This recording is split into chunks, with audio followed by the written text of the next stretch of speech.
ఇంట్లో చేశారట. వారి స్వామిని కూడా ఒక్కసారి చప్పట్లతో అభినందించారు. అలాగే మన ఆలయంలో జరిగే సేవలు జస్ట్ 5 minutesలో మన శ్రీనివాస్ నటరాజ్ శర్మ గారు కంప్లీట్ చేస్తారు. తర్వాత స్వామీజీ ప్రవచనం 15-20 నిమిషాలు ఉంటుంది. చక్కగా ప్రతి గురువారం కూడా చాలా మంది కొత్త వాళ్ళు ఉన్నారు కాబట్టి ఇక్కడ ఒక మంచి చక్కగా 2 మంచి మాటలు, 2 భజన్స్ ఇక్కడ ప్రతి గురువారం బాబా జరిపించుకుంటున్నాడు. ఎందుకంటే ఈ నాగరికత ప్రపంచంలో అన్నీ మర్చిపోతున్నాం. అలాంటిది చింతపల్లి సాయినాథు ఆయన ఎదురుగా కూర్చోబెట్టుకొని చక్కగా 2 భజనలు, 2 కీర్తనలు, అలా ఆయనకి ఏది చూస్తే అది భక్తులను ఆనందపరచేందుకు మనందరం కలిసి భజన చేస్తే ఆయన ఆనందపడేందుకు ఇక్కడ అన్ని సమకూర్చాడు. కాబట్టి ప్రశాంతమైన మనసుతో కూర్చోవలసిందిగా కోరుకుంటూ, అలాగే చక్కగా ఫ్రీ బస్సులో వచ్చిన వాళ్ళు ఒకసారి విధిరాతలో కర్మ అనేది హిందూ ధర్మంలో చక్కగా పనిచేస్తుందండి. కర్మని మాత్రం ఎవరు తప్పించుకోలేరు. కాబట్టి ఇక్కడ బాబా మంచి చేశాడంటే భక్తులకి అంటే భక్తులకి జీవితాంతం ఆయన భిక్ష తీసుకునేది అంటే మీ కర్మలకి, ఏ కర్మలంటే చెడు కర్మలకి తీసుకొని మీకు పుణ్యం ప్రసాదించడం అది గోల యొక్క ఉద్దేశం అన్నమాట. రెండవ ఉద్దేశం ఏంటి, ఆయన చూడండి ప్రతి ఇంటికి పోయినప్పుడు మాతాజీలంతా కూడా అమ్మలు ఆయనకి అన్ని రకాల 10 మంది రొట్టెలు ఇస్తారు, 10 మంది కూరలు ఇస్తారు, అన్ని కలిపి ఏం చేస్తాడండి విడివిడిగా ఎక్కడ దూరంలో అన్ని కలిపేసుకుంటాడండి బాబా. అన్ని కలిపేసుకొని అక్కడ మసీదుకి వెళ్ళిన తర్వాత అక్కడ జంతువులకి అంటే కుక్కలకి అక్కడ శిష్యులకి ఆయనకి అందరికి పనిచేస్తాడండి. అందరికీ పనిచేస్తాడు. ఒక్క ముక్క కూడా అక్కడ ఆహార పదార్థాలు ఉంచుకోడండి. అన్నిటికీ కలపడానికి ఇక్కడ కారణం ఉంటుందండి. ఏంటి చెప్పండి, అన్ని కలిపేస్తాడు. మనమైతే భోజనం చేస్తున్నప్పుడు విడిగా తింటాం, కూరన్నం పెరుగన్నం అన్ని సపరేట్ కలుపుకొని తినమండి. బాబా యొక్క ఉద్దేశం ఏంటంటే మనకి పంచేంద్రియాలు, కర్మేంద్రియాలు 10 ఉన్నాయి. ఈ జ్ఞానేంద్రియాలు కళ్ళు, చెవి, ముక్కు, నాలుక, చర్మం, స్పర్శ జ్ఞానేంద్రియాలు. ఈ జ్ఞానేంద్రియాలు నాలుక జిహ్వ చాపల్యం అంటారండి. ఏంటి జిహ్వ చాపల్యము. ఈ 3 అంగుళాలకి ఈ ఆధునికంలో మనం బానిసలు అయిపోయామండి. 3 అంగుళాలకి షడ్రుచులు మనకి ఎంత ఉందండి, నాలుక 3 అంగుళాలు ఉంటుంది. ఆ నాలుక మీద పడిన పదార్థము వితిన్ సెకండ్స్ లో సొరపెట్టి గొంతులోకి వెళ్ళిపోతుంది. మరి రుచి తెలుస్తుందా?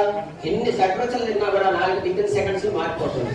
అక్కడ బాబా ఏమి నిరూపించాడంటే పిచ్చోడా, ఈ పదార్థాలన్నీ కూడా భౌతిక శరీరానికి నీ శరీరానికి కనుగొని ఆ రుచి అనేది అంటే అక్కడ రుచి అనే జ్ఞానాన్ని వదిలేయమని చెప్పడం, బానిస కావద్దంటాడు దేవచాపడానికి అని ఇక్కడ ఆయన ఉద్దేశం. అన్ని కలిపి తిట్టడం అనేది దాని ఉద్దేశం. దాన్ని మమకారం పెంచుకోవద్దంటాడు ఆహార పదార్థాలు మీద.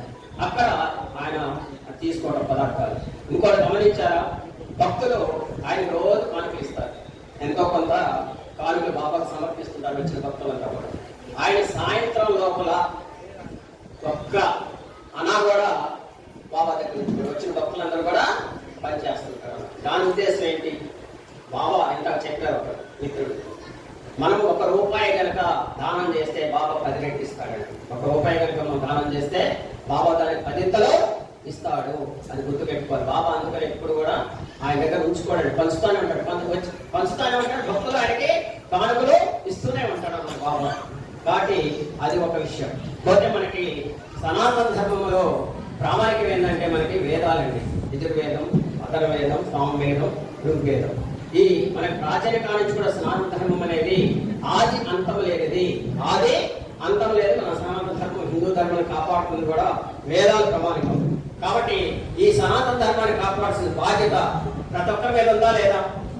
మా మాతాజీలు ఇక్కడ ఎక్కువ మంది మాతాజీలే ఉన్నారు. ఒక చిన్న చెప్పుకుందాం. మాతాజీలు మన ప్రపంచంలో, సరే మన ఇండియాలో తీసుకుందాం, నదులన్నిటికి పేర్లు ఎవరి పేర్లండి? మీ పేర్లే కదా. గంగామాత, రావు ప్రోత్సహించాను. గోమాత అంటాం, గంగామాత అంటాం, కృష్ణవేణి అంటాం, గోదావరి మాత. నదులన్నీ పేర్లు ఎవరియండి? ఈ మాతాజీలే. మా పక్క నది పేరు చెప్పండి. పురుషుడికి పక్క నది పేరు ఉందా? కృష్ణ కూడా కృష్ణవేనండి. జీవనదులన్నీ కూడా మీరే. మా మాతాజీ పక్కన ఉందండి. మాకు ఒక్కడి మాత్రం ఉంది సముద్రుడు. పురుషుడికి మాత్రము సముద్రుడి పేరు. కానీ మీరందరూ కూడా ఎక్కడ వచ్చి కలవాలి? మా సముద్రంలో కలవాలి. అంటే ప్రకృతి స్త్రీ, ప్రకృతి స్త్రీ ఈ జీవనాధాన్ని కూడా వచ్చి మాలో ఐక్యం చెందాలి. అంతే కదా. ప్రకృతి పురుషుడు అర్ధనాశుడు లాగా ప్రకృతి పురుషుడు కలిసినప్పుడే సృష్టి జరుగుతుంది. సరే, మనకి బ్రహ్మ విష్ణు మహేశ్వరి, బ్రహ్మ విష్ణు మహేశ్వరి సృష్టి చేసింది ఎవరండి? బ్రహ్మదేవుడు. ఈ ప్రపంచం మొత్తాన్ని సృష్టించిన ఎవరు? ప్రకృతి అన్ని కూడా బ్రహ్మదేవుడు సృష్టించాడు. పోషణకర్త ఎవరండి? విష్ణు భగవాన్. లక్ష్మీదేవి. ధనం మూలం జగత్. ధనము లేకపోతే ఇప్పుడు మహానుభావులు ఉన్నారు. ఇంత గుడి అభివృద్ధి చెందిందంటే దాతల యొక్క కృషి. కానీ దాతలు ఇచ్చినా కూడా దాన్ని చక్కగా నిర్వర్తించాలి కదండి. ఈ కలియుగంలో ధనం చూస్తే ఆశ కలుగుతుంది. కొట్టేద్దాం, కోట్లు అన్యాయంగా సంపాదిద్దాం, అధర్మంగా సంపాదిద్దాం, తినేద్దాం అనేది ఎక్కువగా ఉంటుంది. కానీ నేను ఉదయం నుంచి చూశాను, నా కళ్ళ ముందు కూడా ఈ యొక్క చరిత్ర చెప్పబట్టే పట్టుదలతో బాబాని వేడుకొని రావడం జరిగింది. ఈరోజు రావడం జరిగింది. బాబా పిలిస్తూనే వచ్చాను, రాత్రి వచ్చామని కాదు. కానీ నాకు ఈరోజు ఎన్నో గుళ్ళ తిరిగాను కానీ గొప్ప కోసం చెప్పలేదు, మనసా వాచా కర్మం చెబుతున్నాను. ఎన్నో బాబా గుళ్ళు తిరిగానండి. ఇంత చక్కగా, ఇంత పద్ధతిగా, ఇంత క్రమశిక్షణతో ఆ కమిటీ సభ్యులు చేస్తున్నది నాకు ఒళ్ళంతా కూడా పులకరించిన ఆనందపరచలేదని చెబుతున్నాను. ఈ బాబా సాక్షిగా అంటే బాబా నడిపిస్తున్నాడు. వాళ్ళు బాబా శిష్యులు, బాబానే వాళ్ళ ఒంట్లో కనబడి ఇంత మహత్కార్యాలు చేస్తున్నారు. నేను చెబుతున్నాను, ఇది భవిష్యత్తులో ఒక 10 సంవత్సరాల మహాపుణ్యక్షేత్రం కాబోతుంది. ఇందాక చైర్మన్ గారు చెప్పారు, అది కూడా చెబుతున్నా. రేపు వార్షికోత్సవానికి ఈ 12వ సంవత్సరంలో శివుడు పార్వతి అని చెప్పారు కదా చైర్మన్ గారు. నా మనసాక్షిగా బాబా పిలుపు చెబుతున్నా, శివపార్వతి కళ్యాణం జరిగింది. శ్రీశైలం శివపార్వతి కళ్యాణం జరిగింది నేను అనుకుంటున్నాను. శ్రీశైలం నుంచి ఆ శివపార్వతి విగ్రహాలు ఎప్పించేసి ఆ 3 రోజులు వార్షికోత్సవంలో శివపార్వతి కళ్యాణం చేయాలని నా కోరిక. వాళ్ళ కమిటీకి నడుస్తున్నాం. సరే, మనం ఇప్పుడు మాతాజీలు చెప్పుకున్నాం కదా. సృష్టి బ్రహ్మ, విష్ణు భగవానుడు పోషణకర్త, లయకార్పుడు ఎవరండి? శివుడు. ఇంకా చెప్పేదే సనాతన ధర్మం ఆది అంతం లేదు. ఆది అంతం లేని ఎవరండి? ఆది అంతం లేనివాడు ఎవరు? శివలింగం, శివుడు. ఆది అంతం లేనివాడు శివుడు. ఎందుకని చెబుతున్నాను? మహాశివరాత్రి రోజు లింగోద్భవం 12 గంటలకు మనం పూజ చేస్తాం కదా. మరి ఆ శివలింగ ఉద్భవం ఎలా జరిగింది? బ్రహ్మ విష్ణు మహేశ్వరుడు కొట్లాడుకుంటున్నారు. నేను గొప్ప, నేను గొప్పని. ఇద్దరు నేను గొప్ప అంటే నేను గొప్ప అని అంటున్నాడు. బ్రహ్మ నేను సృష్టించాను, విష్ణు భగవానుడు నేను పోషిస్తున్న ప్రపంచం మొత్తాన్ని. ఆ ఇద్దరు గొడవ పడుతుంటే అప్పుడు వాళ్ళిద్దరు పోయి పంచాయతీ దగ్గర ఎవరి దగ్గర పోయారండి? ఇంకా 3వ శివుడే కదా ఉంది. శివుడి దగ్గర పోతారు. శివుడి దగ్గర పోయేసి మా పంచాయతీ తీర్చండి అని ఆయన పెద్ద మనిషిగా పెడతారు. అప్పుడు శివుడు అంటాడు, నా ఆది అంతములు తెలుసుకోవాలి అంటే లింగోద్భవం శివుడు పైకి వెళ్ళిపోకుండా లింగ రూపంలో, కిందకేమో పాతాలోకం వెళ్ళిపోకుండా శివలింగం. మరి బ్రహ్మేమో మాట్లాడు ఆవులు. తర్వాత విష్ణు భగవానుడు వచ్చి మాత్రం ఒప్పుకుంటాడు, సత్యం పలుకుతాడు. నేను మాత్రం నీది చూడలేకపోయాను, మన్నించని శివుడు కోరుకుంటాడు. ఇంకోటి ఏం కోరుకుంటాడు? సాక్ష్యం మొగలి పువ్వు. ఏంటి? మొగలి పువ్వుని కూడా సాక్ష్యం చెప్పించుకుంటాడు బ్రహ్మదేవుడు చూశాను. అప్పుడు నందీశ్వరుడు గోమాత తెలివిగా ఇట్లా అంటది అనమాట. చూసి అంటే సాక్ష్యం చెప్పడం, అవును కాదన్నట్టు తలొప్పింది. అందుకని బ్రహ్మకి ఎన్ని తలలు అంటే ముందు ఇప్పుడు 3 తలలు అనుకున్నాం. బ్రహ్మదేవుడికి ఎన్ని తలలు అనుకో? 4 తలలు ఉండేవి. ఎన్ని తలలు ఉండేవి? 4 ఉండేవి. చతుర్థ. అప్పుడు శివుడికి కోపం వచ్చి ఏం చేశాడు? ఆ వడ్డంతో ఒక తల తీసేస్తాడండి. ఒక తల తీసేస్తే 3 తలలే ఉంటాయి. తర్వాత 2వ శాపం ఏం పెట్టారు బ్రహ్మదేవుడికి? అబద్ధమైనందుకు భూలోకములో నీకెక్కడ కూడా గుడి కట్టరు, పూజలు జరగవు. ఎక్కడ బ్రహ్మదేవుడి గుడి ఉందండి? చూసారు ఎక్కడన్నా? ఉందా? పూజలు జరుగుతున్నాయి ఇట్లా బాబాకు జరిగినట్టు, లేదా మిగతా శివుడికి కానీ రాముడికి కానీ కృష్ణుడికి కానీ. ఒక్క చోట మాత్రం ఉందండి బ్రహ్మగుడి. ఎక్కడ? రాజస్థాన్లో అజ్మేర్లో బ్రహ్మగుడి. నేను వెళ్ళాను. 1000 యొక్క స్నానగుట్టాలు ఉంటాయి ఎక్కడ. ఒక్క రాజస్థాన్లో అజ్మేర్లో మాత్రం బ్రహ్మగుడి ఉందండి. ఒక ఇండియాలో ఎక్కడ లేదు. అలాగా శాపం పెట్టడం జరుగుతుంది. గోవు కూడా శాపం పెట్టాడు ఎవరు? శివుడు. నీకు ముందు పక్క ఎవరు పూజలు చేయరు, అబద్ధం ఆడే కాబట్టి వెనక పక్క పూజలు చేస్తారు పాపం. అందుకని అక్కడ పెట్టాడు గోమాతకి. ఒక భాగంలో పూజ చేస్తే పుణ్యం, ముందు పక్క పూజ చేస్తే నీకు పుణ్యము రాదు. అట్లా దానికి శాపం పెట్టడం జరుగుతుంది. కాబట్టి ఇక్కడ విష్ణు భగవానుడు సత్యాన్ని ఒప్పుకున్నాడు కాబట్టి అక్కడ ఆయనకి భూలోకం వారి పూజలు చక్కగా జరుగుతున్నాయి. కాబట్టి ఇక్కడ మనం గమనించాల్సింది ఏంటి? సత్యం పలకాలి. సత్యం కథ సారాంశం ఏంటంటే సత్యాన్ని పలకాలి. ఇంకోటి ఏంటి మనకి? ధర్మో రక్షిత రక్షిత, ధర్మో రక్షిత రక్షిత. ధర్మం ఎక్కడ ఉంటేనే భగవంతుడు అక్కడ ఉంటాడు. చిన్న ఉదాహరణ, కురుక్షేత్రం జరిగే తప్పారు, లక్షల సైన్యం ఉంది. ఎవరి పక్షాన ఉన్నాడు? శ్రీకృష్ణ పాండవుల పక్షాన ఉన్నాడు. పాండవులు ఎంతమంది అండి? 5గురే కదా.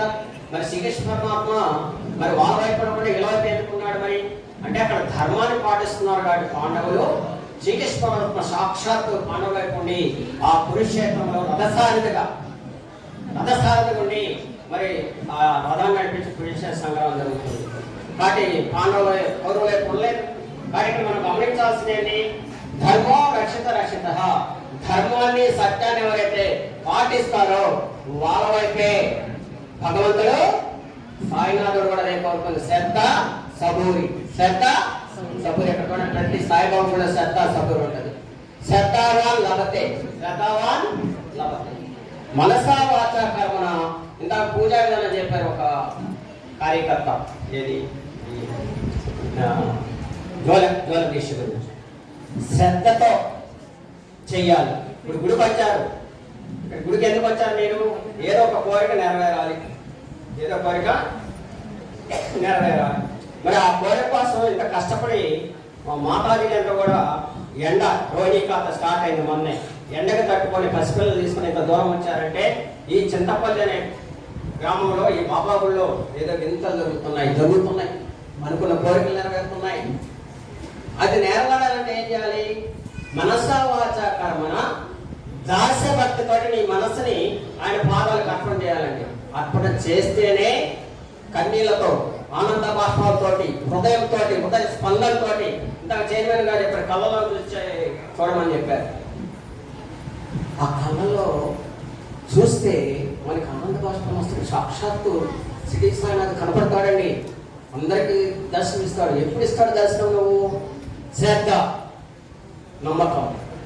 నమ్మకం ఉండాలని ఏ పని చేసినా కూడా భగవంతుడి భక్తి కావచ్చు, నువ్వు ఏ పనైనా చేయండి, నమ్మకంతో నీ మీద నీకు కాన్ఫిడెన్స్ ఉండాలి. నమ్మకమే ఉంటేనే సబూరి. సబూరి అంటే ఏంటి? అక్కడ ఈర్షా దేశాలు లేకుండా సహనం, ఓర్పు. సహనం.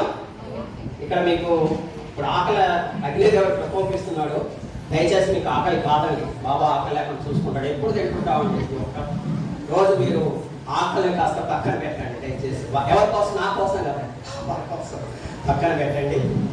టైం ముగిద్దాము. కాబట్టి ఇక్కడ ఏం చెబుతున్నా నేను? సబూరి, సహనం, ఓర్పుతో కూడా ఉండమంటాడండి. ఈ రోజుల్లో కలియుగంలో సహనం, ఓర్పు అనేది తగ్గిపోతుందండి. సహనం, ఓర్పు అనేది ఉండాలి. ప్రతి దానికి దేనికి స్పందించాలో తెలియదు, దేనికి కోపడాలో తెలియదు. అసర్వర్గాలండి. తన కోపమే తన శత్రువు. దయచేసి నేను చెబుతున్నాను, దండం పెట్టి చెప్తున్నా, దయచేసి మాతాజీలు మీరు మారాలండి. మాతాజీ మాదేం లేదండి. ఇంటికి హోమ్ మినిస్టర్, యజమానురాలు మీరేనండి. మీరు లేకపోతే ఒక 10 రోజులు మీరు పుట్టింటికి వెళ్ళారనుకోండి, అవి ఎలా ఉంటుందండి? ఎలా ఉంటుంది? అందవిహీనంగా ఉంటుంది. పూజ లేని దేవాలయంలా ఉంటుంది. లక్ష్మీదేవి అండి మీరు ఇంటికి యజమానురాలు లక్ష్మీదేవి మీరు ఉంటేనే. కాబట్టి ఇక్కడ చిన్న విషయం చెబుతున్నానండి, మాతాదేవి కన్నా కూడా ఇంటి యజమాని పూజ చేయాలని. ఆ ఇల్లు స్వర్గంలాగా ఉండాలి. అష్టైశ్వర్యాలు లేదంటే ఉదయం కానీ కనీసము ఇంటి యజమాని పూజ చేయాలని గుర్తుపెట్టుకోండి. మీరు ఎంత చేసినా కూడా ఉపయోగం లేదు, మీరు చెయ్యాలి. కానీ ఫస్ట్ ప్రయారిటీ ఎవరు చేయాలి? ఇంటికి యజమానులు చేసి ఉదయాన్నే బ్రాహ్మీ ముహూర్తంలో కావచ్చు, తర్వాత కావచ్చు, దీపావళి చేసి పూజ చేయాలండి. అది ఎంత లాభం తెలుసా మాతాజీలకి? మీరు పూజ చేస్తే మాకేం రాదండి, 0. మేము చేస్తేనంట మీకు 50% ఇస్తాడంట భగవంతుడు సాయిరాముడు. 50% అంటే ఇక్కడ 50% అర్ధనారీశ్వరులాగా. శివపార్వతులు అర్ధనారీశ్వరు బాగా ఎలా ఇచ్చారో, విష్ణు భగవాన్ లక్ష్మీదేవిని వక్షస్థలంలో ఎడవైపు ఎలా ఇచ్చారో, బ్రహ్మ కూడా సంస్థకి ఎలా ఇచ్చారో, మేము పూజలు చేస్తేనంట మీకు 50% వస్తుంది. మీరు చేస్తే మాత్రం మాకు ఏ పుణ్యమో కాదు. అందుకని నేను చెప్పే మాతాజీలకి రేపటి నుంచి మీ ఆ భక్తుల చేత పూజలు బాగా చేయించండి. సాయినాథుడికి చేస్తే మీకు పుణ్యమే పుణ్యం. కరెక్ట్. కాబట్టి ఇక్కడ గత జన్మలో ఇప్పుడు మనం అంతా మానవులుగా ఎందుకు జన్మించామండి? దయచేసి మాట్లాడదు మాతాజీలు. మనము నేను గమనించింది ఏంటంటే ఏమనుకోవద్దు, గుళ్ళకి వచ్చి కూడా ఇక్కడ ప్రసన్న గుడికి దేనికి వస్తాం మనము? ఇంట్లో కొద్దిగా బాధలు ఉండే కదా, ఇంట్లో కొద్దిగా అందరూ ఉండే కదా ఇక్కడికి వచ్చేది. ఇక్కడికి వచ్చి కూడా కూర్చొని పెట్టదమ్మా దయచేసి. మీ దండం పెడుతున్నా మాట్లాడి దయచేసి వినండి. మీ గురించే ఈ దేశం బాగుండాలన్నా, ఈ సమాజం బాగుండాలన్నా, ఈ కుటుంబం బాగుండాలన్నా మాదేం లేదండి, మొత్తం మీ చేతిలో ఉందండి. మారండి ఇప్పటికైనా కళ్ళు. నేను చెప్పేది ఏంటంటే మాతృదేవో భవ, పితృదేవో భవ, ఆచార్య దేవో భవ. ఫస్ట్ గురువు ఎవరండి? మీరేనండి, మాతాజీ తల్లి. రెండో గురువు మేమండి, మూడో గురువు కూడా నేను. మీకు ఇట్లా ప్రవచించాడు గురువు. కాబట్టి జన్మలకి రుణం తీర్చుకోవాలని ఏముందంటే రుణానుబంధం అంటాం. ఇప్పుడు నేను ఇక్కడికి వచ్చానంటే గత జన్మ మనంతా కూడా బంధువులు, వయసు కుటుంబం బంధువులు ఉంటే నేను ఇక్కడ రాగలిగాను. మనందరూ బంధువులు గత జన్మ సాయి చదువుతాడు ఎన్నెన్నో జన్మల బంధం. ఆయన శిష్యుడు చదువుతున్నాడు, అరే నువ్వు గత జన్మలో ఎన్నో జన్మతో నాకు అటాచ్మెంట్ ఉందంటారు బాబా గారు. కాబట్టి బాబాది అనంతమైన విషయాలండి, తత్వం. ఆయన ఎవరికి అర్థం కాదండి, మహాసముద్రం బాబా. నేను రెగ్యులర్ జీవిత చదువుతా బాబాతో, మహాసముద్రం ఆయన. కాబట్టి బాబా జీవితం అన్ని చెప్పాడండి. భగవద్గీత గురించి చెప్పాడు, రామాయణం గురించి చెప్పాడు, ఇన్ని గ్రంథాల గురించి భక్తులకు వివరిస్తుంటాడు బాబా షిరిడి సాయినాథ్. కాబట్టి షిరిడి సాయినాథ్ దగ్గరికి ఒక కోటీశ్వరుడు వస్తాడండి. ఒకరోజు ఒక కోటీశ్వరుడు వస్తాడు, వచ్చి నాకు బ్రహ్మజ్ఞానం కాదని ఇప్పుడే చేస్తాను, నేను అర్జెంట్కి వెళ్ళిపో, నాకు యాభై దెబ్బతింటారు అంటాడు. అప్పుడు బాబా పరీక్ష పెడతాడు, చిన్న పరీక్ష పెడతాడు. బ్రహ్మజ్ఞానం అంత ఈజీ కాదని తెలియజేయడానికి ఆ వ్యాపారస్తు దగ్గర ఒక 5,000 జోబులో ఉంటాయండి. బాబా చిన్న పరీక్ష పెట్టాడు. ఒక శిష్యుని పిలిచి కచారీ కొట్టి 5 రూపాయలు అప్పు తీస్తారా అంటాడు, డబ్బులు. మళ్ళీ వాడు లేవు స్వామి ఇవ్వలేదని వస్తాడు. ఇంకో శిష్యుని పంపించి ఇంకో 10 రూపాయలు తెమ్మంటాడు. ఇట్లా 3 సార్లు ఇంకో శిష్యుని పంపించి తీస్తామంటాడు. ఇదంతా చూస్తూనే ఉంటాడు ఈ బ్రహ్మజ్ఞానం కావాలన్న కోటీశ్వరుడు వ్యాపారస్తుడు. కానీ అప్పుడు కూడా ఆయనకి బుర్ర ఎలగల, గమనించలేకపోయాడు. ఎందుకంటే అజ్ఞానంతో ఉంది కదా బుర్ర. అప్పుడు బాబా చదువుతాడు, మరి పిచ్చోడా, ముందు ఆ డబ్బు వ్యామోహం తెప్పించుకో, ఆ మాయామోహంలో కూడా ఆ డబ్బు మొత్తం కూడా వ్యామోహం తెప్పించుకో, నీ జేబులు 25,000 ఉన్నాయని చదువుతాడు బాబా. చూస్తే చక్కగా కరెక్ట్గా 25,000 ఉంటాయి. ఆ వ్యామోహాలు తగ్గించుకుంటేనే పరవ్యామోహాలు, ధనం కానీ అష్టవర్గాలని కామకోరమైన లక్ష్యాల లోపాలు అన్ని కూడా మనము యావమోహం తగ్గించుకుని అక్కడ చదువుతాడు. అప్పుడు యామోహం తగ్గించుకునిరా, నీకు బ్రహ్మజ్ఞానం ఉపదేశం చేస్తాను చెప్తారు. నాకు కూడా శిష్యులు చాలా మంది వస్తుంటారు, భక్తులు వచ్చి ఏమడుగుతారు, నన్ను ఏమడుగుతారు తెలుసా మీకు? భౌతిక సుఖాలు అడుగుతుంటారు. ఎవరు కూడా నన్ను కూడా బ్రహ్మజ్ఞానం పాపాలు ఎవరు కూడా వచ్చారు, మా అమ్మాయికి పెళ్లి కాలేదనో, మా అబ్బాయికి ఉద్యోగం రాలేదనో, మా అమ్మాయికి జాబ్ రాలేదనో, భౌతిక సుఖాలే. ఈ మానవ జన్మ ఇచ్చింది ఏంటి చెప్పండి? భగవంతుడి మానవ జన్మ ఇచ్చింది భౌతిక సుఖాలు అనిపించడానికేనా?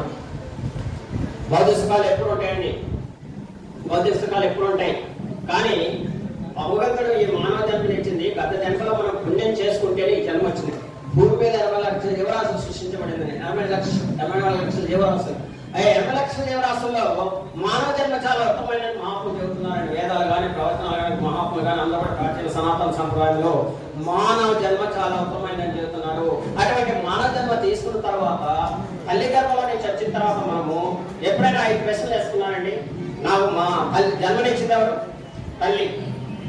భార్యాభర్త సమయం పిల్లవాడు వస్తాడు, పాప కానీ బాబు కానీ. మరి తల్లి జన్మించిన తర్వాత ఆ గర్భం నుంచి, మాయా గర్భం నుంచి వచ్చిన తర్వాత నాకు ఈ భగవంతుడి జన్మనెత్తికి ఇచ్చాడు, నేను ఎలా జీవించాలి, నా గమ్యస్థానం ఏంటి, నేను ఎవరి కోసం జీవించాలి, నా యొక్క జన్మ రహస్యం ఏంటి అనేది ఎప్పుడైనా ప్రశ్నించుకున్నారు? ఎంతమంది వచ్చారా? ఎవరో చేతులు ఎత్తండి. ఈ 5 ప్రశ్నించుకున్న వాళ్ళు ఇప్పటికి ఇంతమందిలో ఒక దయచేసి అమ్మ శబ్దం చేయొద్దు, ఒక 10 నిమిషాలు ముగిద్దాము, మాతాజీలు కూర్చోవాలి. దయచేసి అక్కడ స్టూల్స్ శబ్దం చేయకండి. చేసుకుంటున్నారు. దయచేసి వర్తమాన కాలం జీవించండి. వర్తమాన కాలం ఇప్పుడు గురించి ఆలోచించండి. గతాన్ని వదిలేయండి, భవిష్యత్తును వదిలేయండి, ఆనందంగా జీవిస్తారు. అవునా కాదా? చెప్పబడండి గట్టిగా. ఇక నుంచి మీరు గతం నాస్తి, గతాన్ని వదిలేయండి, భవిష్యత్తు నాస్తి, భవిష్యత్తు గురించి వదిలేయండి. ఇప్పుడు ఏం జరిగింది ఎవరు తెలుసా అండి? ఇప్పుడు రోహిణీకాలం జరిగింది. నేను మన వద్ద హైదరాబాద్ వర్షం పడింది, ఇంకో చోట వర్షం మళ్ళీ వస్తుంది. కాబట్టి కాలం మన చేతిలో లేదండి. ఇప్పటికే కాలం చాలా మనం వృధా చేస్తున్నాం అనవసర కార్యక్రమాలకి. ఆ కాల సమయం అనేది కాలచక్రం తిరుగుతూనే ఉంటుందండి. ఈ కాలచక్రంలో మానవ జన్మ ధన్యం చేసుకోవాలండి. జన్మ రాహిత్యం అంటే మోక్ష మార్గాన్ని పొందాలి. మోక్ష మార్గం అంటే ఏంటండి? నీ మనస్సాక్షిగా నీ మనస్సుని ఆయన పాదపద్మాలకి అర్పణ చేయాలి. ఈ జన్మలో మోక్షం పొందడం అంటే మోక్ష రాహిత్యం. అంటే జన్మ రాహిత్యం అంటే ఏంటి? మనం జన్మ తీసుకోకూడదండి. ఈ కలియుగంలో మనకి మానవ జన్మ ఇచ్చింది భగవంతుడు తెలుసుకోవడానికి ఇచ్చాడు ఆత్మజ్ఞానం. అటువంటి ఆత్మజ్ఞానం తెలుసుకున్నప్పుడే నీకు మోక్ష మార్గం లభిస్తుంది. వరకు రాదని మోక్ష మార్గం. పోతే ఇంకో చిన్న లాజిక్ చెప్తాను. కాశీ ఎంతమంది వెళ్ళారు చేతులు ఎత్తండి. కాశీ తక్కువ మంది వెళ్ళారు. సరే, ఇంకెవరైనా కాశీ వెళ్తే గుర్తు పెట్టుకోండి. అక్కడ మనం ఏం చేస్తాం? కాశీకి వెళ్ళి ఇష్టమైన మామిడిపండు, బంగినపల్లి మామిడిపండు, స్వీట్లు, కూరగాయలు అని వదిలేసి వస్తాం. అవి కాదని వదిలేయాల్సింది. కాశీకి వెళ్ళినప్పుడు ఆ గంగామాత సూర్యభవన్ ఎదురుగా ఆర్గ్యం ఇచ్చి నీలో ఉన్న కామక్రోధ మధ్య పక్షాలు అష్టవర్గాలు వదిలేయాలని అక్కడ కోపం ఎక్కువ ఉందనుకోండి. కాశీలో గంగామాతకి దండం పెట్టి ఆ శివుడికి అర్పణ చేసి కోపం ఉందా, అసూయ ఉందా, దేశం ఉందా అది వదిలేయాలని అక్కడ మన వాళ్ళు అభిమానం బట్టి నేను మాస్కాయ వదిలేస్తానండి, గుమ్మడికాయ వదిలేస్తానండి, బీరకాయ వదిలేస్తానండి, ఈ కాదండి వదిలేయాల్సింది. ఇంకొకటి యజ్ఞంకి వెళ్తారు కదా, యజ్ఞం చేస్తుంటారు కదా. ఇక్కడ మన యజ్ఞశాల ఉందనుకోండి, లేదా ఇంకైనా యజ్ఞాలు పాల్గొంటారు. చండీ హోమము, సుదర్శన హోమము, ఏదో ఒక యజ్ఞాలు పాల్గొంటారు. ఆ యజ్ఞంలో 3 ప్రదర్శనలు చేసి సమిధులను మనము ఆహుతిస్తాం. అక్కడ కూడా ఆహుతి ఇవ్వాల్సింది ఏంటి? ఇయేనండి. ఈర్ష కావచ్చు, దేశం కావచ్చు, కోపం కావచ్చు, నీలో కామం అక్షరంలో వదిలేయాలి. మనం అక్కడ ఏమీ వదలం. అక్కడ పోయి కూడా నాకు 4 రూపాయలు కావాలి స్వామి, మా అబ్బాయికి ఉద్యోగం కావాలి స్వామి, మా అమ్మాయికి పెళ్లి కావాలి స్వామి. ఇక్కడ కూడా వచ్చి కూడా ఆ భౌతిక సుఖాల గురించి అడుగుతాం. ఎవరైనా మానవుడు మాపుడు ప్రతి ఒక్కరు కూడా భౌతిక సుఖాలు అడుగుతాం. ఎప్పుడన్నా ఇక్కడికి వచ్చి ఏ గుడికైనా పోయి నాకు మోక్ష మార్గం కావాలి, బ్రహ్మజ్ఞానం కావాలని మన చేతులు ఎత్తుతాం. నాకు మోక్ష మార్గం కావాలి, బ్రహ్మజ్ఞానం కావాలని ఒక్క చేయత్తాను, ఒక్క లేరు ఇక్కడ. కాబట్టి ఈ జన్మ చాలా అద్భుతమండి. మానవ జన్మ అందరికి లభించకండి.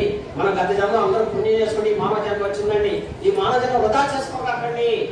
వృధా చేసు ఇప్పటికే మనము 50% వృధా చేసుకున్నాం. ఎక్కడైనా కళ్ళు తెరవండి. కళ్ళు తెరిచి ఈ బాబా సన్నిధిలో ప్రతిజ్ఞ చేయండి.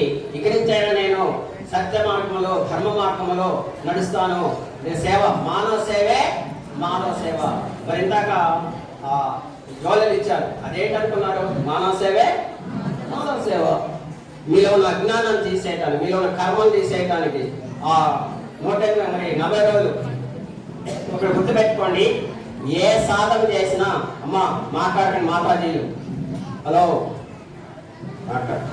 కాబట్టి ఏ పని చేసినా మనసా వాచ కర్మణ 40 రోజులు మండలం చేయండి. 40 రోజులు ఏ చేసినా, ఏ మంత్రం కావచ్చు, ఏదైనా కావచ్చు, 40 రోజులు సాధన చేస్తే మీకు ఫలితం వస్తుందండి. ఇంకోటి గుర్తుపెట్టుకోండి, మీరు ఉదయము బ్రాహ్మీ ముహూర్తంలో చూస్తే 10 రెట్లు 100 రెట్లు ఫలితం వస్తుందండి. మీరు 8 తర్వాత 9 తర్వాత చేస్తే ఫలితం తగ్గుతుంది. ఇంకోటి కూడా, ఏ పూజ చేసినా, ఏ పని చేసినా ఈ రోజు 6ంటికి చేస్తే రోజు 6ంటికి చేయాలి. 40 రోజులు టైం మార్చుకోకూడదండి. మన ఇష్టం వచ్చినప్పుడు ఒక రోజు 8ంటికి, ఒక 9ంటికి, ఒక 6ంటికి చేస్తే ఫలితం కాదండి. ఎక్కువ ఫలితం కావాలంటే 100% బ్రాహ్మీ ముహూర్తం అంటే 4 గంటలుగా చేయాలండి. చక్కగా స్నానం చేసి, మాతాజీలు చెబుతున్నా ముఖ్యంగా వంట గదిలోకి వెళ్ళినప్పుడు స్నానం చేసే చెయ్యాలి ప్రతి పని. ఇప్పుడు పాచి మొక్కనే చేసేస్తున్నారండి మనం వంటలు పనులు, దానివల్ల ఫలితం లేదండి.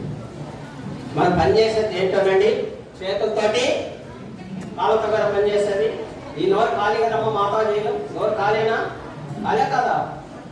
వంట చేసేటప్పుడు, ఇంట్లో పని చేసేటప్పుడు, బట్టలు ఉతికేటప్పుడు కానీ, చిమ్మేటప్పుడు కానీ, ముగ్గేసేటప్పుడు కానీ, వంట చేసేటప్పుడు కానీ నచ్చిన నామాన్ని, ఈ కలియుగంలో మోక్షం పొందాలంటే కలవు నామానికి మించింది లేదు. మీ కులదైవం ఓం నమో నారాయణ అనుకోండి, ఓం సాయినాథ్ అనుకోండి, ఓం నమస్కారం అనుకోండి, ఓం రామ అనుకోండి. మాతాజీలు కానీ, పురుషులు కానీ పని చేసేటప్పుడు నోరుతో పని చేయం కదండి, తినేటప్పుడే కదండి నోటికి పని. దయచేసి రేపు నుంచి మీరు నామస్మరణతో పనులన్నీ చేయండి. నామస్మరణతో ఆ వంట చేస్తుంటే ఇక్కడ బాబాకి నైవేద్యాలు అయితే ప్రసాదం అంటున్నాం, మహాప్రసాదం అంటున్నాము. మీరు అక్కడ వంట చేసేటప్పుడు ఈ నామస్వరంతో వంటలు చేస్తే ప్రసాదం అయిపోతుందండి.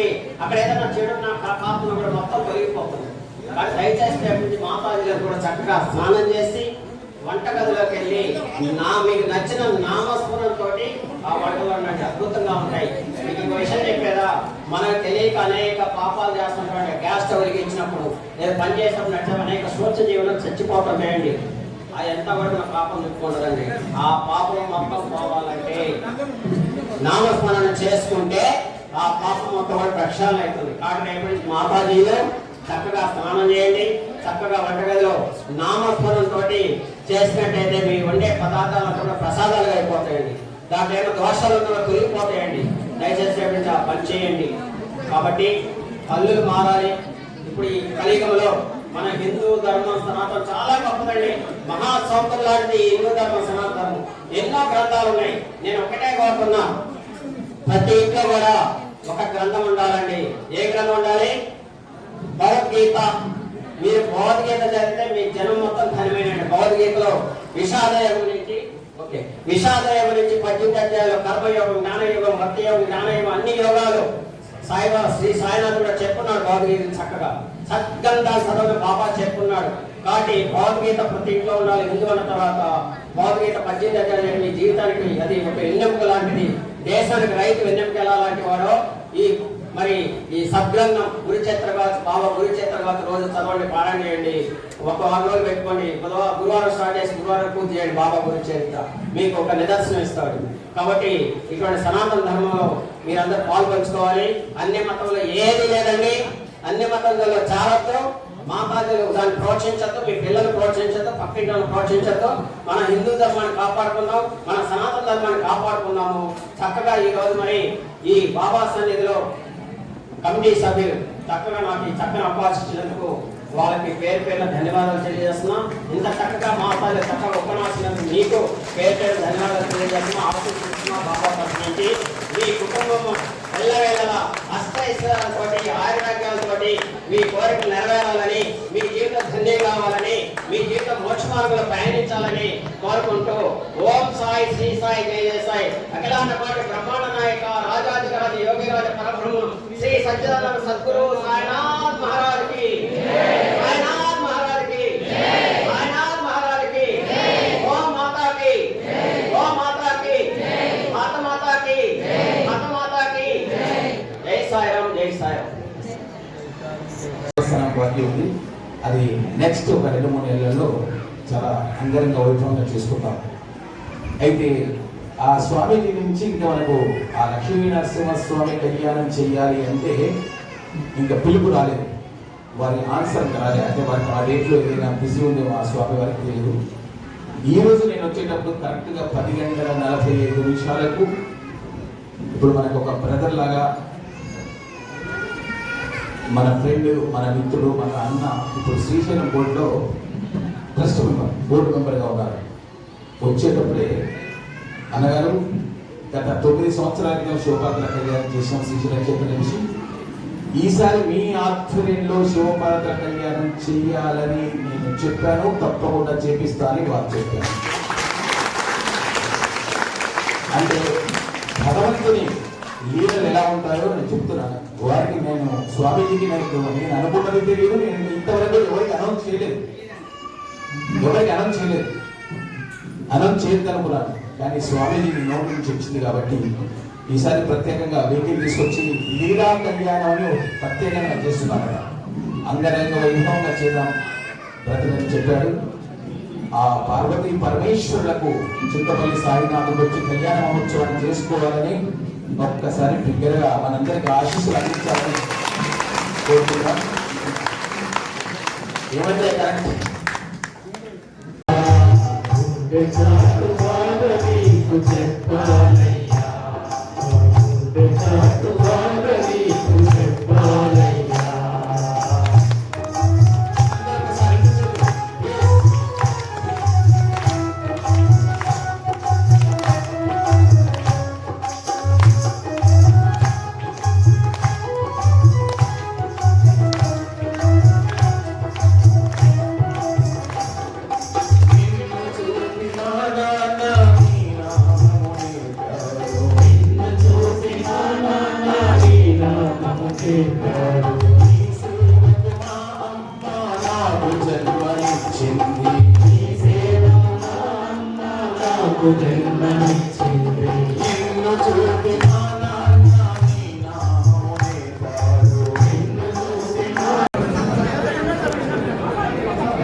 కూర్చోవలసిన ఎవరు లేవద్దు.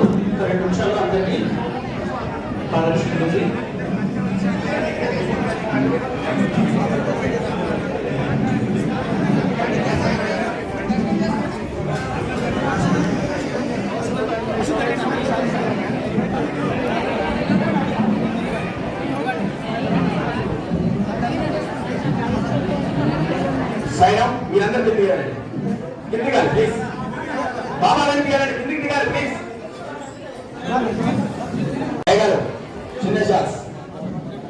అదేంటే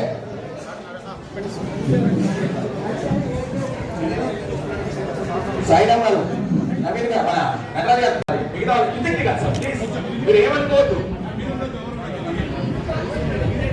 సార్. సార్ మెట్లు దిగాలి, మొత్తం మెట్లు దిగాలి కనిపించదు ఎవరు ప్లీజ్. ఆహ్వానపూర్వకంగా అందరూ ఒకసారి విజయగా చెప్పకూడదా? గత 3-4 నెలల క్రితమే వీరి మన పెద్దలను మేమందరం ఒక టీం పోయి కలిసాం. చాలా చక్కటి అభయాన్ని, చక్కటి ధైర్యాన్ని సాయి భక్తులకు ఇచ్చాడు. చాలా సంతోషం. ఈ రోజు అనుకోకుండానే బాబా వారిని పిలుచుకున్నాడు. అంటే బాబా లీలలు అలా ఉంటాయి కాబట్టి చాలా సంతోషం. వారికి పరిపూర్ణమైన బాబా ఆశీస్సులు అందిస్తారు అయ్యగారు. రండి అయ్యగారు.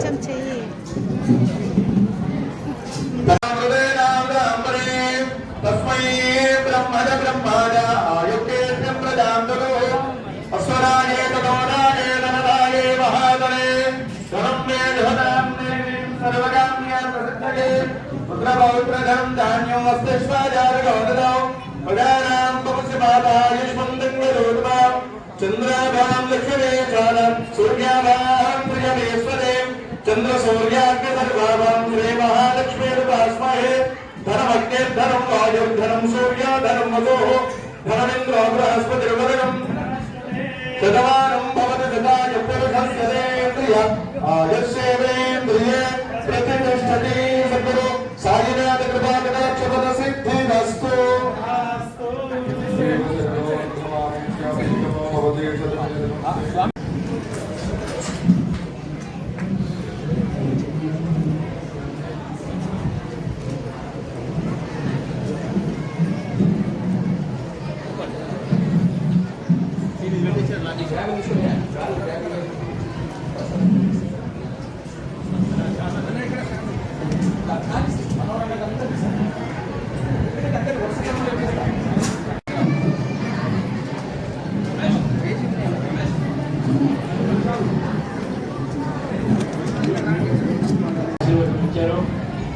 తెలంగాణ ప్రజలందరికీ కూడా ఆశీర్వచనం భావిస్తూ మరి ధనంజయ్ గారు, పాపిరెడ్డి గారు, వారి పురోహితులు అందరికీ కూడా నేను నా తరఫుకి, నా పార్టీ తరఫుకి, మా కార్యకర్తల తరఫుకి ధన్యవాదాలు.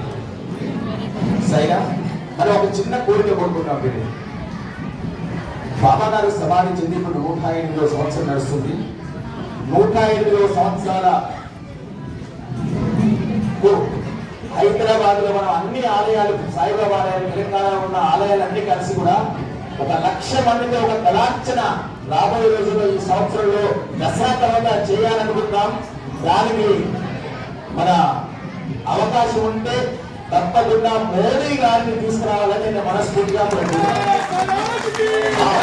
1,00,000 మంది గణార్చనకు, సాయి భక్తుల గణార్చనకు ఇప్పుడు మనకు ప్రధానమంత్రి రూపంలో ఒక మోడీ గారిని తీసుకురావాలని ఆ సాయినాథుని ముందు, ఎందుకంటే మీరు చెబితే ఏదైనా అవుతుంది. ఆ సాయినాథుని ముందర ఒక్కసారి జై బోలో సమర్థ సద్గురు సాయినాథ్ మహారాజుకి. బాబా గారికి 108 సంఖ్య చాలా ఇష్టం. అలాంటి సంఖ్యలో 1,00,000 మందితో వెరైటీ గ్రౌండ్స్ ఆఫ్టర్ దసరా ఒక కార్యక్రమాన్ని చేపడుతున్నాం. దానికి తప్పకుండా వస్తారని ఆశిస్తూ ప్రార్థిస్తున్నాను.